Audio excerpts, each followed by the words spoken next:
Décolonisation saison 2, Haïti. Épisode 20, le Toussaint blanc.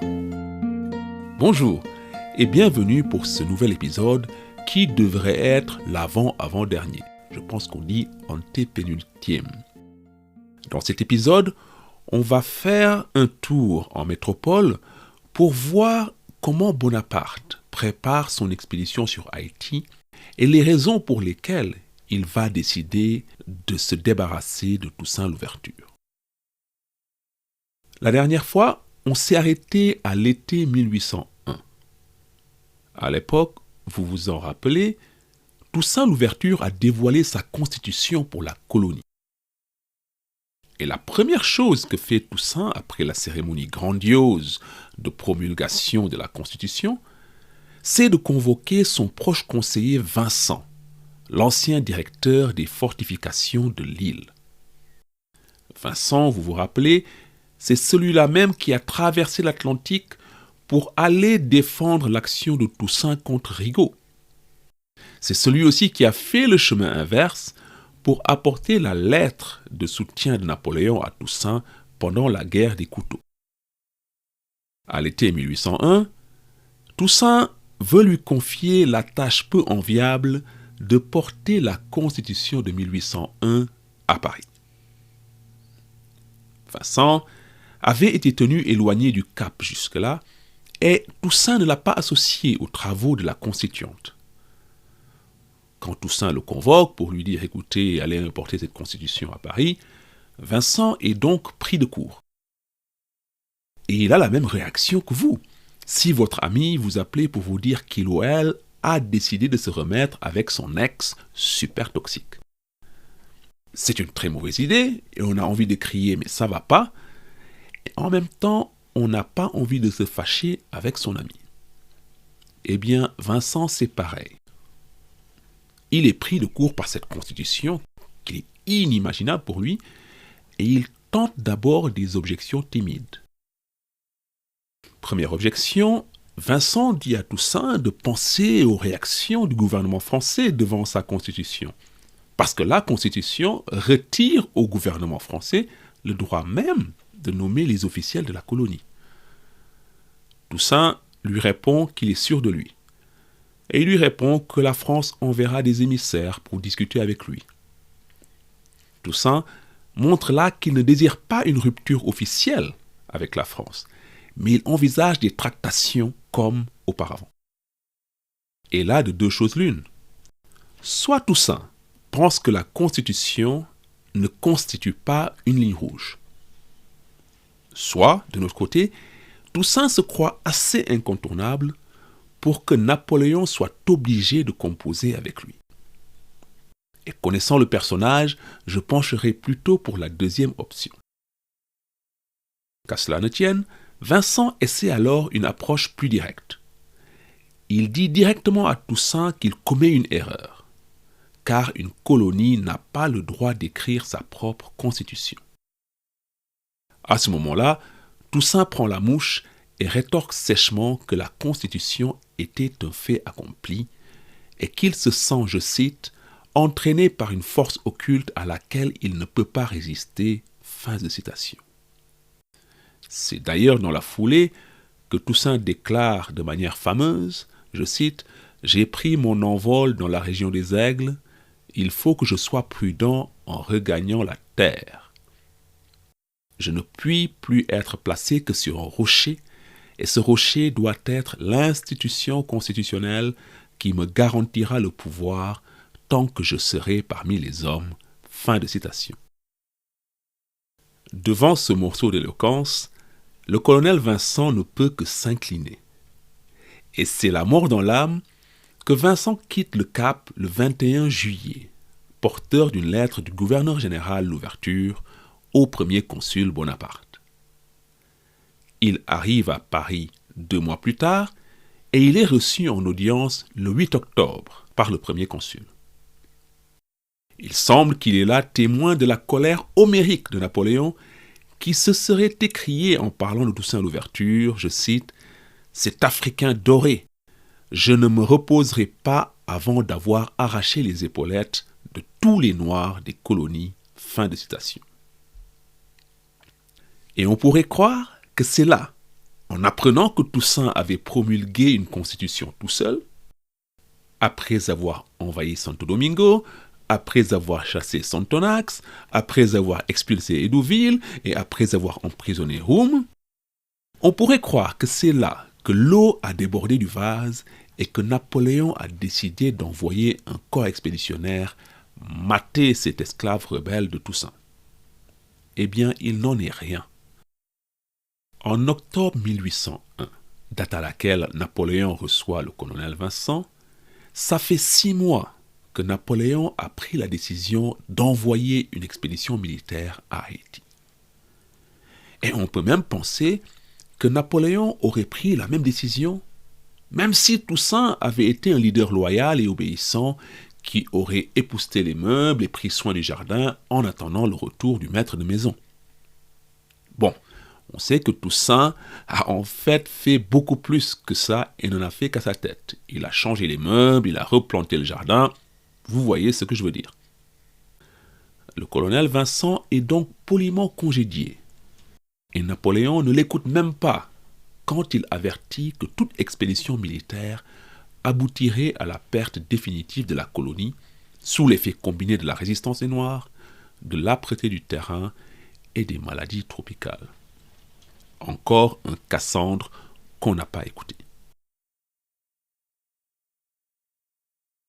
Quand il arrive au pouvoir en fin 1799, la question coloniale n'est pas la priorité de Napoléon. Il est en guerre d'une part, et d'autre part, il faut régler tous les problèmes de politique interne soulevés par la Révolution et qui n'ont pas encore été résolus. À l'époque, on est en pleine guerre des couteaux à Haïti, et Napoléon se laisse convaincre par Vincent, déjà lui, de confirmer Toussaint comme commandant en chef en attendant d'y voir plus clair. Hop, c'est fait et on verra plus tard. On l'a vu, cette décision coupe les ailes à Rigaud quand elle est apprise sur la colonie. Après ça, Napoléon se consacre au règlement de la guerre contre l'Autriche et l'Angleterre et en février 1801, c'est la paix de Lunéville avec l'Autriche. Dans le même temps, des pourparlers commencent en vue de la paix avec l'Angleterre. Napoléon peut alors enfin souffler sur le front européen et tourner son attention vers les colonies. Pour faire quoi? La question de rétablir l'autorité de la France ne se pose pas. La seule qui se pose néanmoins, c'est avec ou sans Toussaint Louverture. Si c'est avec Toussaint Louverture, il est hors de question de revenir sur l'abolition. Mais sans Toussaint Louverture, eh bien pourquoi pas? Tout d'abord, quand on se pose la question des motifs de Napoléon pour rétablir l'esclavage, il faut évacuer tout de suite la légende qui veut que ce soit Joséphine de Beauharnais, sa femme, qui l'ait poussé à rétablir l'esclavage et partant à se débarrasser de Toussaint Louverture. Cette légende, elle est née avec Napoléon lui-même, qui accuse sa femme lors de son exil à Sainte-Hélène des années plus tard. Cependant, toute l'historiographie récente fait un sort à ce lieu commun qui veut qu'il ait rétabli l'esclavage à cause de sa femme. Au contraire, Joséphine de Beauharnais entretient à l'époque une correspondance assidue avec Toussaint. Après que celui-ci est intervenu pour remettre en marche les plantations de la famille de la dame autour de Léogane. Après la guerre des couteaux, Toussaint envoie même de l'argent provenant des profits des propriétés haïtiennes à Joséphine de Beauharnais. Et on sait maintenant que la dame se fait l'avocat de Toussaint auprès de son mari. Non, sur les motifs de Napoléon, le truc c'est que Toussaint Louverture fait l'unanimité contre lui dans le landerneau politique parisien d'après-Directoire. Prenez d'abord le lobby colonial, c'est-à-dire tous les grands blancs et alliés qui ressortent du bois après la prise du pouvoir par Napoléon. Le ministère de la Marine devient leur chasse gardée, alors que plusieurs membres siègent au Conseil d'État, comme notre vieil ami Moreau de Saint-Méry, par exemple, qui revient de son exil américain pour occuper un siège au Conseil d'État. Et tous ces gens réclament à corps et à cri un retour à l'ordre d'avant 1791. Esclavage, discrimination raciale et recouvrement de leurs propriétés et de leurs esclaves. Et ce programme réactionnaire ne peut pas être mis en œuvre si on ne se débarrasse pas de Toussaint Louverture. Opposé à ces réactionnaires, il y a aussi à Paris de fins connaisseurs des affaires coloniales. Ces gens-là soutiennent qu'il est illusoire de revenir sur les acquis de la Révolution. C'est qui ces gens? Ce sont Sonthonax, Jean-Baptiste Bellay, Louis Dufay, ainsi que Rigaud ou encore Pétion. Pour eux, il est hors de question de revenir sur l'égalité raciale et sur l'abolition. Mais ce qu'ils ont en commun, ces gens-là, c'est d'avoir quitté la colonie à cause de Toussaint Louverture. Jean-Baptiste Bellay, par exemple, est parti de son propre gré avec Hédouville, mais il quitte Haïti car il n'adhère pas à l'exercice personnel du pouvoir de Toussaint Louverture. Les autres sont partis de force, Sonthonax, ainsi que Pétion et Rigaud, qui, eux, ne digèrent toujours pas leur défaite lors de la guerre des couteaux. Par conséquent, ces libéraux prêchent aussi auprès de Napoléon pour qu'il se débarrasse de leur ennemi politique, Toussaint Louverture. Quant aux partisans de Toussaint à Paris, eh bien, ils sont peu nombreux, à part peut-être l'abbé Grégoire et bien sûr Étienne Lavaux. Le problème, c'est que ces personnalités n'ont plus voix au chapitre à Paris. Lavaux, par exemple, est un temps nommé agent de la République en Guadeloupe, mais Napoléon le démet de ses fonctions et le renvoie à ses pénates. Dans ces conditions, il est donc surprenant que jusqu'en mars 1801, ce soit encore l'option composée avec Toussaint qui tienne la corde. Comment le sait-on? Eh bien, on le sait car le 4 mars 1801, Napoléon rédige une lettre personnelle à Toussaint Louverture. À cette date, Toussaint a déjà fait parvenir de nombreuses lettres à Napoléon via divers émissaires, comme Vincent par exemple. Mais le premier consul n'a pas daigné y répondre, jusqu'au 4 mars 1801. Dans sa lettre du 4 mars, Napoléon accuse donc réception des courriers de Toussaint et lui dit, je cite, « Citoyen, je charge le ministère de la Marine de vous envoyer le brevet de capitaine général de la partie française de Saint-Domingue. Le gouvernement ne pouvait pas vous donner une plus grande marque de confiance. Je vous salue affectueusement, etc., etc. » Fin de citation. Mais il y a un hic. Le truc avec cette lettre, c'est qu'elle n'est jamais envoyée à Toussaint. Au contraire, ce qui se passe, c'est que moins d'1 mois plus tard, Napoléon fait volte-face.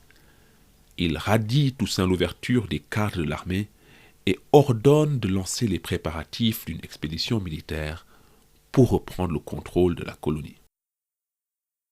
Que s'est-il passé? Rien n'est sûr, mais 2 pistes à vous proposer.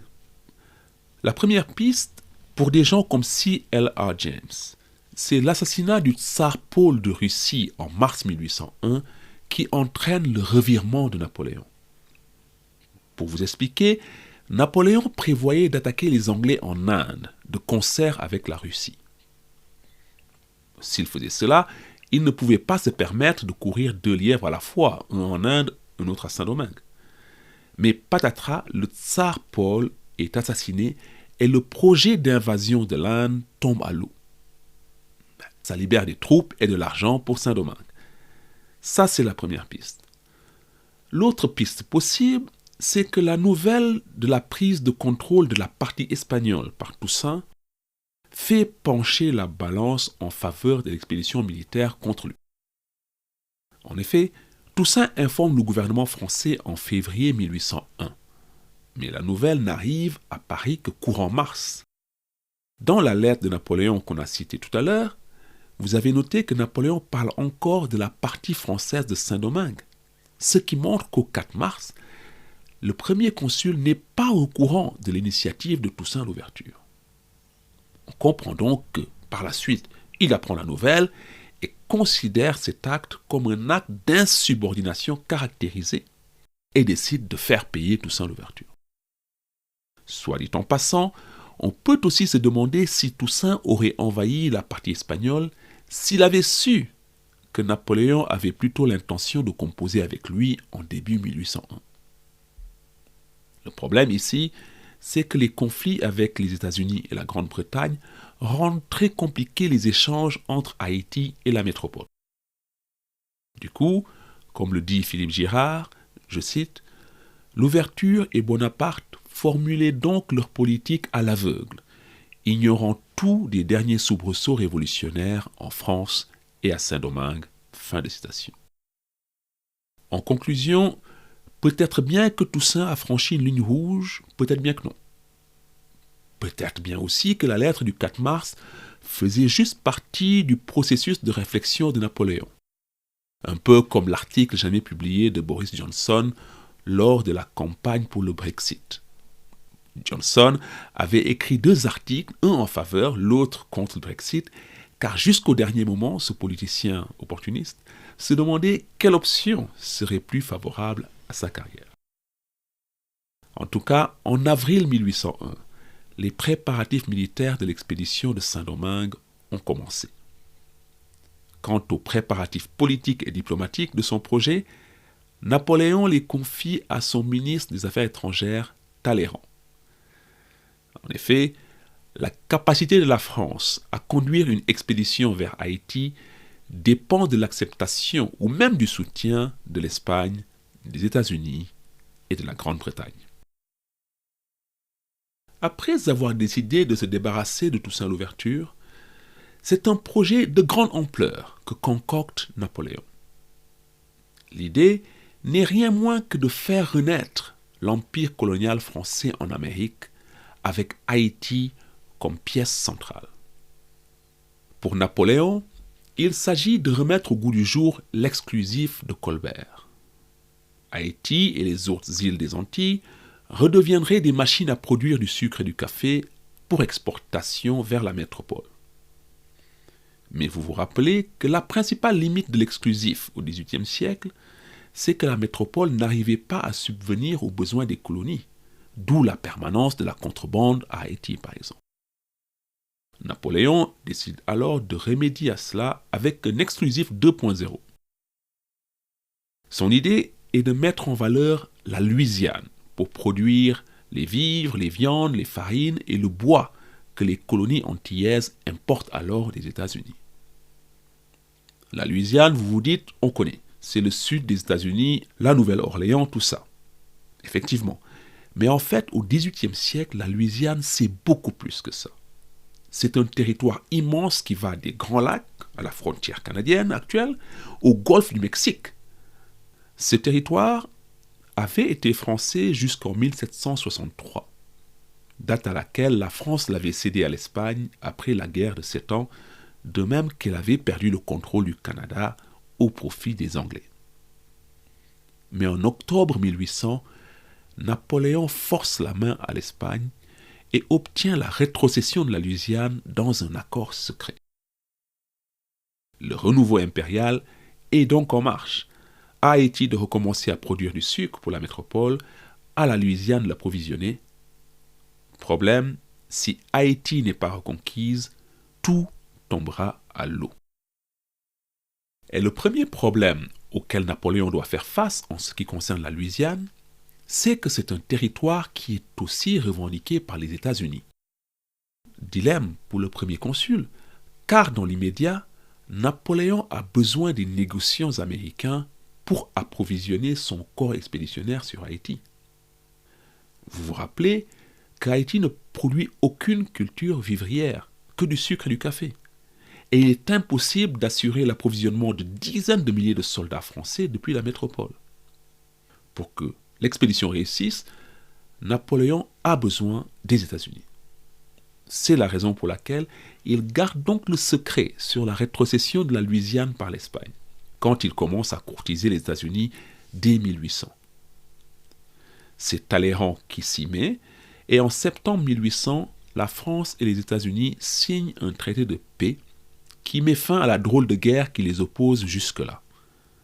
Ce traité rend aussi caducs tous les accords négociés entre Toussaint Louverture et les États-Unis. Mais le plus grand problème de Napoléon, c'est que l'expédition française ne peut pas espérer atteindre la colonie tant que la France est en guerre avec la Grande-Bretagne. En 1800, par exemple, pendant que Bonaparte est en plein préparatif de l'expédition navale, la marine britannique bloque tous les ports atlantiques français. Et sans l'accord britannique, l'expédition restera à quai. Mais ça tombe bien, l'atmosphère est à la détente du côté de Londres. Et en octobre 1801, Talleyrand signe un protocole préliminaire de paix avec la Grande-Bretagne. Un accord définitif n'est pas encore atteint, mais Napoléon est pressé. Il veut que l'expédition parte au plus vite, car les troupes françaises doivent reprendre la colonie avant avril, avant la saison chaude et son cortège de maladies tropicales. Les Anglais hésitent à laisser passer l'armada française. Et oui, et si Napoléon leur faisait un coup bas et retournait ses troupes contre la Jamaïque, par exemple?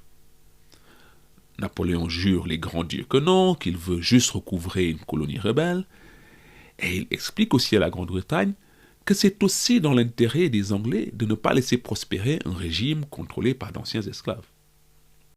Et pour prouver sa bonne foi, le premier consul va jusqu'à livrer aux Anglais l'inventaire de toute l'expédition. Les navires, leur armement, le nombre de troupes, les vivres, tout. Ça, c'est la carotte. Mais Napoléon agite aussi le bâton. Si vous ne consentez pas à me laisser passer, je donne carte blanche à Toussaint Louverture pour qu'il attaque la Jamaïque. Et ça marche. Les Britanniques cèdent et acceptent de ne pas s'opposer au passage de l'expédition française. Mission accomplie donc pour Talleyrand. En un an, il avait obtenu la rétrocession de la Louisiane, le soutien des États-Unis et l'accord de la Grande-Bretagne. En novembre 1801 donc, les problèmes diplomatiques sont résolus et l'expédition est prête à partir. Son but est clair, se débarrasser de Toussaint Louverture et reprendre le contrôle de la colonie. Mais la question qui se pose, c'est est-ce que Napoléon a l'intention de revenir sur la loi du 16 Pluviose, c'est-à-dire rétablir l'esclavage? Bonaparte ne l'exprime ouvertement dans aucun document. Cependant, Toussaint Louverture est persuadé que c'est là l'intention du premier consul. Pourquoi? Déjà parce que Napoléon maintient l'esclavage à l'île Bourbon, l'actuelle île de la Réunion, pour s'assurer le soutien des planteurs réunionnais. Idem en Martinique, quand il reprend le contrôle de l'île jusque-là occupée par les Anglais. Comme l'esclavage n'avait pas été aboli à la Martinique, Napoléon décide de ne pas l'appliquer quand il reprend le contrôle.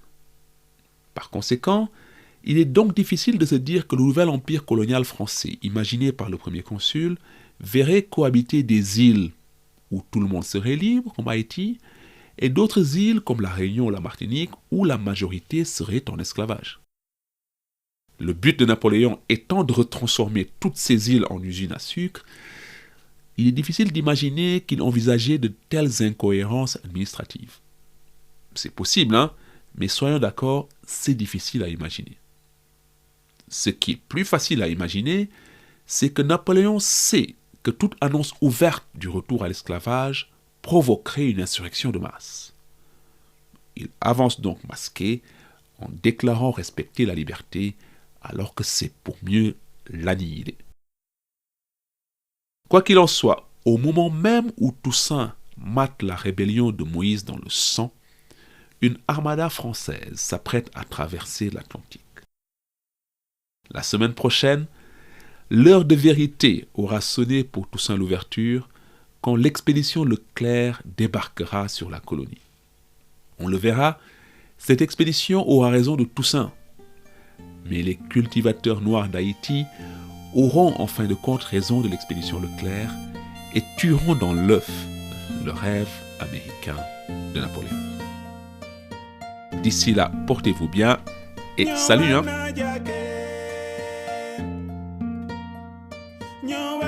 jake ñëwaat na jake ñëwaat na jake re na muña ñëwale na jake